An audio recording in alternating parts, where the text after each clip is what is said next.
வணக்கம் பிள்ளைகளே, நான் உங்கள் பெரியப்பா. வறுமை கடும்பத்தில் பெண்ணின் கதை ஒன்றை கேட்போம். கயலின் கடும்பம் வறுமையில் வாழ்ந்தது. ஆனால் அவள் சிறுவயதிலிருந்தே கல்வியில் சிறந்தவள்.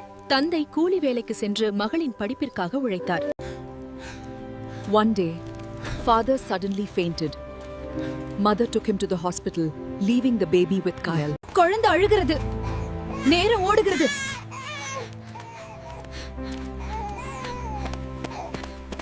தாமதமாதல் ஆசிரியை தாள்களை கொடுக்க மறுத்தார். அவள் அழுதாள். என் தந்தை வைத்தியசாலையில் இருக்கிறார். ஆனால் வெளியே வந்தவுடன் அதிர்ச்சி செய்தி, தந்தை இறந்து விட்டார். அவள் துக்கத்தால் நொறுங்கினாள். அவள் அகில இலங்கையில் முதல் மாணவியாக தேர்வானாள். முதலமைச்சர் தாமே வந்து வாழ்த்தினார்.